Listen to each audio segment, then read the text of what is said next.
Y como anunciamos al inicio de tribuna, recibimos desde Seattle, Estados Unidos, a Lucas Arán, chef, emprendedor y escritor paraguayo.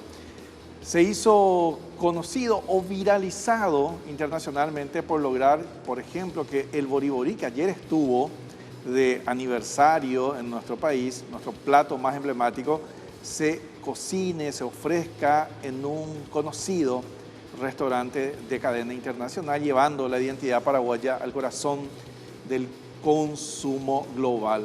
Desde sus inicios, según leemos en su biografía, a los 16 años, trabajó en eventos, pasando por cocinas exigentes, tanto en Estados Unidos, hasta liderar hoy una operación gastronómica internacionalmente conocida. Entonces, Lucas nos representa una historia de talento, resiliencia, liderazgo, según leemos en algunas publicaciones periodísticas.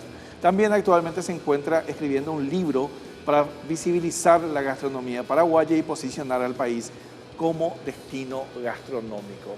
Bueno, Lucas, ¿cómo estás? Un gusto que estés con nosotros hoy. ¿Qué tal? ¿Cómo estás? Buenas, todo bien por acá. Son las 11:30 del mediodía, digamos. Ya estamos cerquita a la hora del almuerzo. Bueno, ¿Cómo todavía están por ahí? todo bien, todo bien. Bueno, tenemos un par de horitas de diferencia. Vos estás en Seattle, ¿verdad? Sí, sí. Acá estamos con muchísima lluvia hoy. Está fresquito, pero el tereré igual presente. El tereré siempre presente. Bueno, contanos, justamente, ya no es noticia nueva porque vemos siempre que estás con novedades, vemos siempre que estuviste hace poco incluso aquí en Paraguay, queríamos tenerte por acá, pero creo que fue muy fugaz tu visita. ¿Qué sentiste al ver que nuestro plato tan identitario del Paraguay se cocinara, se ofreciera en una cadena internacional? ¿Qué simboliza para vos llevar el boriborí u otros platos incluso a Estados Unidos?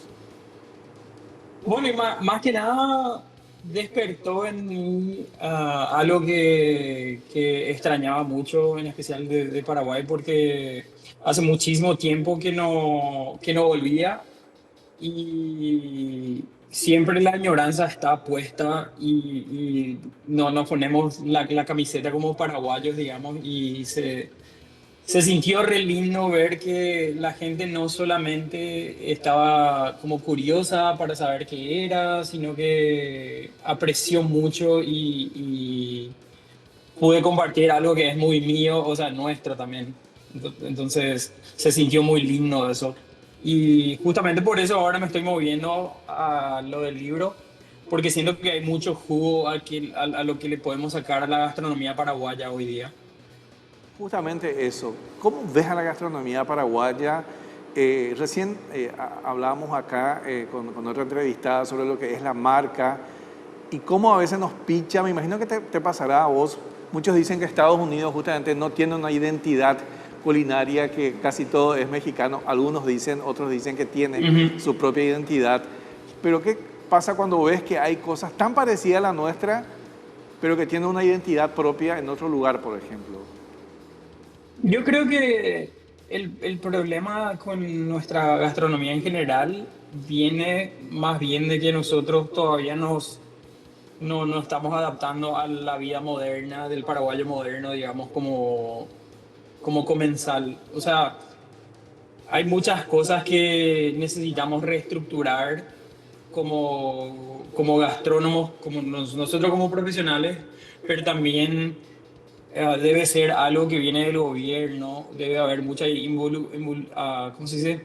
El gobierno tiene que involucrarse mucho para poder cambiar un poquito el esquema de cómo el paraguayo come, digamos. Algo que escucho mucho es el paraguayo no come verdura. No, no es que no come verdura, es que nunca le ofrecimos bien. Es que no cambiamos la forma en la que servimos o de repente la gente se va a ir siempre cómoda a ir a comer esa empanada frita porque está por todos lados, ¿verdad? Entonces es una cuestión de que todos deberíamos cambiar la estructura gastronómica paraguaya desde arriba, desde lo que es la política de gobierno, ¿verdad? Bueno, contanos un poco sobre vos. Entiendo que llegaste a Ujú. Estados Unidos, eh, que no sé, según leí decía sin inglés, pero no sé si con un inglés básico. Comenzaste en los puestos más básicos de cocina. ¿Cuál fue el momento más difícil de ese proceso y qué es lo que te mantuvo firme allí? Uf, pregunta pesada ya ahí. Bueno, la verdad que fue una batalla muy difícil porque yo vengo en Paraguay donde tenía ya una carrera bastante sólida, tenía mi propio restaurante, me mudé en pandemia, fue muy difícil empezar de cero con prácticamente no inglés. Y, y nada, trabajé en una pizzería primero de ayudante, después de haber estado trabajando ya por 10 años en la gastronomía en Paraguay, liderando lugares. Y empecé desde cero, limpiando, trabajando muy duro.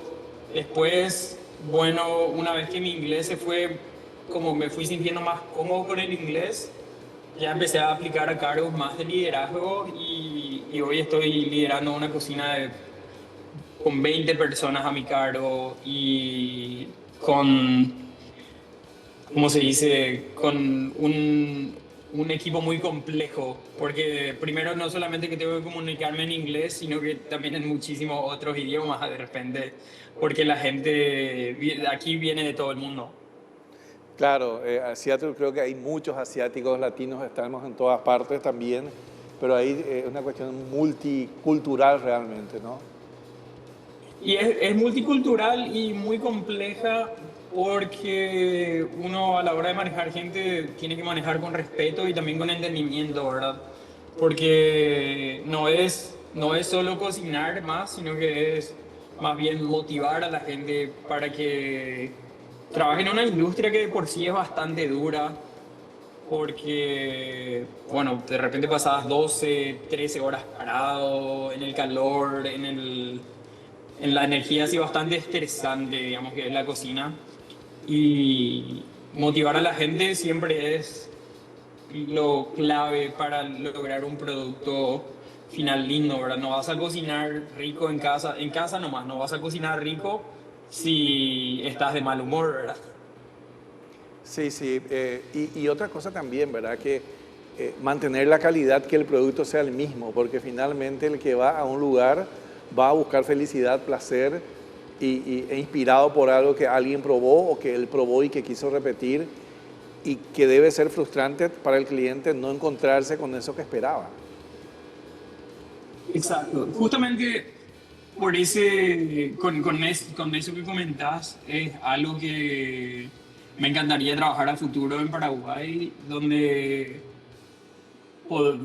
podríamos enseñarle a todas las cocineras paraguayas, digamos, que están por todos los rincones de Paraguay, en comedores, qué sé yo, en el mercadito, por ejemplo, y le ayudamos ahí con la trazabilidad y que aprendan no solamente no solamente cómo y por qué están cocinando lo que cocinan, sino que para que entiendan por qué el producto se desenvuelve, cómo se desenvuelve. Por ejemplo, hay mucha parte de nuestra gastronomía que es demasiado compleja, que es muy linda, pero nosotros no estamos familiarizados con las formas técnicas. Es, digamos, ese arandú cabó que se traspasó de generación en generación, que es muy lindo, pero tenemos que encontrarle, digamos, el lado técnico también a eso y enseñarle a la gente, no solamente llevar esa educación a nivel restaurantero, sino que a los comedores, a los lugares más simples, al mercado, por ejemplo. Leí en una entrevista que hablabas que y destacabas que la gastronomía es una industria humana. Y ahí te pregunto, ¿por qué es tan importante el liderazgo y el trato al equipo y terminan siendo tan decisivos, así como acabaste de decir? Termina en el plato finalmente ese humor que tuviste. A ver, digamos, esta industria te da mucho. Yo, bueno, me esforcé por tantos años y uno llega a tener cierto reconocimiento y de repente la soberbia viene y hace que la gente le maltrate al empleado y un empleado que está triste de por sí O sea, si vos le maltratás, obviamente que va a tener una reacción eso y después eso como que se desencadena y va a tu comensal. O sea, si yo te voy y te regaño y te mando a la China y el comensal nota esa energía tensa después y eso se desenvuelve. Y lastimosamente en mi, ¿cómo se dice? En mi historia en Paraguay, cuando yo empezaba de abajo, hubo muchísimo maltrato hacia mi persona incluso. Y nada, es algo que nosotros como líderes, como chefs, que estamos hoy como emprendedores, como empresarios, todos deberíamos tratarnos con respeto, porque al final somos todos humanos, ¿verdad? Y la única forma de hacer crecer algo tan lindo como la gastronomía, porque todos tenemos orgullo en la gastronomía. Hoy día tenemos el Día del Borí, ¿verdad? Entonces, por qué no tratarle con respeto a las manos que hacen eso? Y no solo a la hora de hacer ruido, sino que con un respeto genuino, donde lideramos gente con cariño y con amor y con profesionalismo también. Claro, y eso no siempre se ve, eso no siempre se ve porque digamos que la cocina no siempre es visible para el resto, pero se siente y probablemente, como decías al inicio, ese mal humor se puede incluso sentir en el plato y después vemos que fracasan los restaurantes y se le culpa a otras cosas que puede estar en el mismo trato de las personas también, ¿verdad? Exacto. Y muchas veces también es un rubro, digamos, muy dominado por hombres, en donde los hombres son los líderes y de repente ellos no tienen esa gestión emocional donde llegan a cargos más bien porque son, qué sé yo, un poco más ah, brutos a la hora de ser, o sea, no es no, por ejemplo, pero yo, digamos, en toda esta historia de que voy cocinando, las mujeres son para mí increíbles a la hora de trabajar en el rubro gastronómico, porque primero tienen muchísima disciplina, son súper organizadas y entonces siempre es muy lindo colaborar con chefs mujeres y eso es algo que debería explotar más en Paraguay, porque de repente le vas a ver a una señora trabajando en un comedor, pero ¿por qué no llegan a un restaurante? ¿Por qué no llegan a los niveles más altos en donde se paga bien y se le da su lugar, ¿verdad? Eso también tiene que venir un poquito más con oportunidades más igualitarias también a la hora de la cuestión laboral en Paraguay. Bueno, hoy estás escribiendo un libro para revalorizar la cocina local. ¿Qué está dentro de ese contenido? Se habla de Paraguay, se habla de la gastronomía. ¿Qué estás contando o qué querés contar y qué sigue dentro de este grupo gastronómico que estás desarrollando ahí? Bueno, hoy día justo ahora estoy terminando un poco de las licencias para mi proyecto gastronómico que se está moviendo. El tema del libro es, desde que llegué a Estados Unidos, todo el mundo veía que yo publicaba recetas paraguayas cocinando en mi casa, ¿verdad? Aquí. Y todo el mundo me escribe y me dice, che, Lucas, ¿qué usaste? ¿Cómo hiciste? ¿Qué cambiaste? Porque todo el mundo tenía preguntas sobre la harina de maíz, el queso paraguay, el choclo, todas cosas así. Entonces, lo que yo dije, che, ¿qué está pasando? No, realmente como gastronomía no nos vamos a expandir si es que no ofrecemos un lenguaje que va a llegar a todo el mundo, ¿verdad? Entonces, lo que yo me proyecto con este libro es no solo contar algo que ya se contó, porque hay libros de cocina paraguaya muy lindos, como Poitabá, por ejemplo, pero no está apuntado y no está visto desde el ojo de afuera. Entonces, ahora yo pongo mi chip de una persona que vive acá y escribo el libro con los productos que tenemos disponibles acá. Entonces, eso lo que va a hacer es abrirnos una puertita más al mundo, porque ya no vamos a ver esa barrera, porque, qué sé yo, el boriborí, por ejemplo, un dependiente enorme de nuestra harina de maíz. Entonces, ¿qué es lo que yo hago? Le busco la vuelta, le cambio un poquito algunas cosas para que sea accesible al americano, al europeo, qué sé yo, o espero que al asiático también, y que llegue por todos lados, ¿verdad? Entonces, Justamente, ¿qué lleva el boriborí ahí en Seattle? ¿Qué tipo de harina se le pone? bueno, usamos harina de maíz también, Ahí también harina de pero maíz. hay también harina de maíz, pero yo en todos estos años que vivo acá tuve que hacer una selección de 10 tipos de harina de maíz y encontré la que es mejor, digamos, y, y la que es más cercana a lo que es lo nuestro. Entonces es una cuestión de practicar y fallar y estudiar y tomar notas. O sea, es bastante complejo porque tenés, digamos, 10 tipos de harina de maíz y uno es el que nosotros le vamos a dar de comer a las gallinas lo que usan, ¿entendés? Claro. No, es de la misma calidad porque la harina de maíz paraguaya que está por todos lados es suave, es rica, tiene algo muy diferente. Entonces, adaptarse es lo que a nosotros como paraguayos nos va a abrir más puertas, ¿verdad? ¿Qué otras recetas están ahí? Están todas las típicas y lo otro, ¿qué es lo que más te piden tus amigos, que finalmente estoy seguro que son los que inspiraron a que escribas, ¿verdad?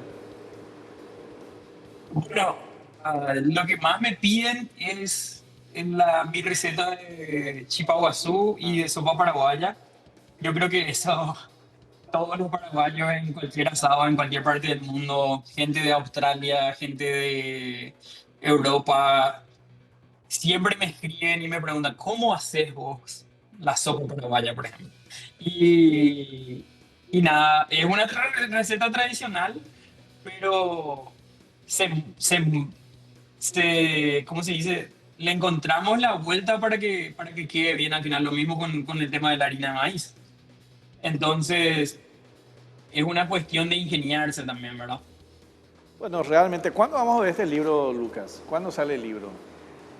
Bueno, ahora, digamos, con la Copa del Mundo me está dando un poquito de ansiedad para pausar y yo creo que si todo sale bien, le metemos para diciembre de este año. Es una cuestión de marketing también, porque la idea es que llegue a todos lados y luego después, qué sé yo, podemos tratar de impulsar a través de la Senatur y cosas así. Pero lo que quiero hacer es impulsarlo aquí, en Estados Unidos. Y como la Copa del Mundo ahora va a abarcar todas las noticias, me voy a pausar un poquito y enfocarme en la estructura, ¿verdad? Antes de poder publicarlo. Espectacular, realmente. Qué gusto saber esto, qué gusto escuchar esto, porque es un problema que suele pasar. El año pasado tuve la oportunidad de estar en Qatar y comí el oriborí Ujú. hecho con una harina que consiguieron allá. Entonces, yo creo que por ahí va la cosa. Es como que no cerrarse a que solo tiene que ser esto, cuál es el producto que sabemos que no va a haber. Entonces ahí se le busca lo que más se le parezca, ¿verdad? Y yo creo que no solo no tenemos que cerrarnos como con el producto, pero tampoco tenemos que cerrarnos a la hora de comer. Yo le digo al paraguayo, prueben todo. Y después si no te gusta, no te gusta, pero probá por lo menos 2, 3 veces. En la tercera vez si no te gusta, quiere decir que no te gusta. Y probando cosas es que nosotros vamos a ir evolucionando nuestra gastronomía y también ¿cómo se dice? Marcar eso para que se sepa que nosotros somos una cultura en movimiento, ¿verdad? Que estamos creciendo y que estamos desarrollándonos. Y eso implica aprender nosotros también de nosotros mismos, no solo de... Porque hay un montón de cosas que yo aprendí solamente a través de trabajar en este libro. Y estoy en la cocina hace 15 años profesionalmente, entonces uno nunca deja de aprender y espero seguir aprendiendo, ¿verdad? Y espero que todos sigamos aprendiendo. Lucas, qué gusto hablar contigo, te agradezco muchísimo tu tiempo y bueno, mediodía ahí en Seattle, te deseamos un excelente almuerzo y seguimos en línea. Muchísimas gracias, gracias por la nota. Muchas gracias, hablamos así con Lucas Arán. Ya escuchaban ustedes, Chao, chao. 15 años en la cocina, cocina paraguaya, principalmente para que se conozca y se pueda cocinar las recetas paraguayas en los Estados Unidos, es el objetivo de este libro. Después de comer tanto boriborí, chipaguazú, sopa paraguaya, tenemos que entrenar. Vamos a hablar en instantes sobre la cultura del deporte y la psicología en el deporte. Ya volvemos.